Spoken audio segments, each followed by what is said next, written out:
11 तारीख को नोटिफिकेशन होता है होम डिपार्टमेंट की तरफ से कि खान साहब को बेटर फैसिलिटीज दी जाएं। 15 तारीख को एडिशनल सेशन जज शफकत उल्ला साहब जेल का विजिट करते हैं, जो कि कानून के मुताबिक जज साहबान जो हैं वो वहां पर विजिट करते हैं कि कैदी किस सूरत हाल में रह रहे हैं, उनको फैसिलिटीज कानून के मुताबिक मिल रही हैं, उनका क्या हाल है, और वो रिपोर्ट जमा करवाते हैं। उन्होंने इमरान खान साहब का सेल भी विजिट किया और वहां पर जो हम रोजाना कह रहे थे कि खान साहब के साथ ये सलूक किया जा रहा है, वो उन्होंने अपनी रिपोर्ट के अंदर जो 15 तारीख की है, हालांकि 11 को नोटिफिकेशन हुआ है, सहूलतें वो वाली जो कानून के मुताबिक हम कहते हैं वो नहीं मिली, और उन्होंने कह दिया कि इस तरह से वाकई उनके साथ ट्रीट किया जा रहा है। साथ में उन्होंने हदायत की सुप्रिंटेंडेंट साहब को कि जनाब आप कानून के मुताबिक रूल जो जेल के हैं उनके मुताबिक ट्रीट करें, लेकिन अभी तक उनके साथ नहीं किया जा रहा। दूसरा आपको पहलू बता दूं कि खान साहब का ये जो पैगाम है वो ये है कि मुझे डी क्लास में रख दें, मुझे इससे बदतर सूरत हाल के अंदर रख दें, मेरे साथ जैसा सलूक मर्जी या कर लें, लेकिन मैं बिल्कुल अपने मकसद पे कायम हूं और अपने मकसद को तामील करने के लिए कुर्बानियां देनी पड़ती हैं।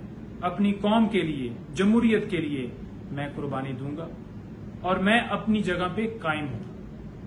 1 इंच मैं अपनी जगह से पीछे नहीं हटूंगा। मुझे 1000 साल जेल के अंदर रहना पड़े मैं रहूंगा, लेकिन कभी गुलामी नहीं मानूंगा। ये खान साहब का वाज़ेह मैसेज था। दूसरा आपको बता दूं कि शाह महमूद कुरैशी साहब, उनको जिस तरह से गिरफ्तार किया गया, 12 घंटे उन्होंने बताया है कि मुझे पानी और खाना नहीं दिया गया, मुझे टॉर्चर किया गया। वहां पर थाने के अंदर जो सेल था उसके अंदर मैट्रेस तक नहीं था और मुझे फर्श के ऊपर लिटाया गया। कसूर क्या है? मैंने कहा मैंने कोई जुर्म नहीं किया, मैं हर चीज कौम को बता चुका हूं।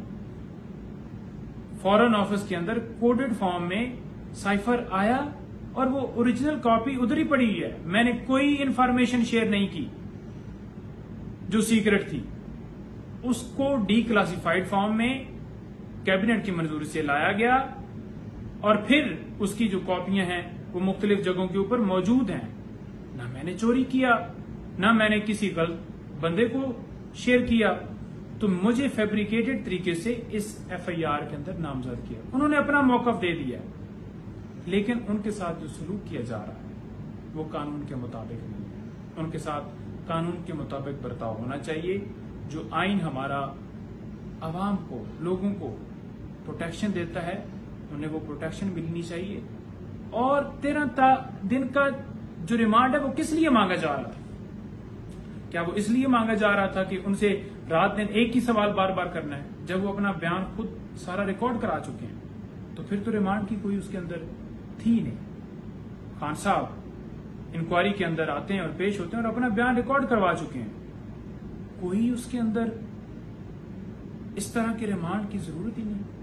लेकिन आज उनका रिमांड किया गया, अदालत का फैसला है, हम बिल्कुल तस्लीम करते हैं। और जहां तक उसको चैलेंज करना, वो भी हम मुशावरत हमारी जारी है कि रिमांड का कोई तुक नहीं बनता। हर अदालत का अपना एक एंगल है देखने का, लेकिन वो खान साहब के विजन के साथ खड़े हैं और पूरी पाकिस्तान तहरीक इंसाफ की जो जमात है उसका हर वर्कर, उसका हर लीडर इमरान खान साहब के विजन को एंडोर्स कर रहा है और उनके साथ डट के खड़ा है। किसी तरह से कोई घबराया हुआ नहीं है और ना उनका कोई कप्तान घबराया हुआ है।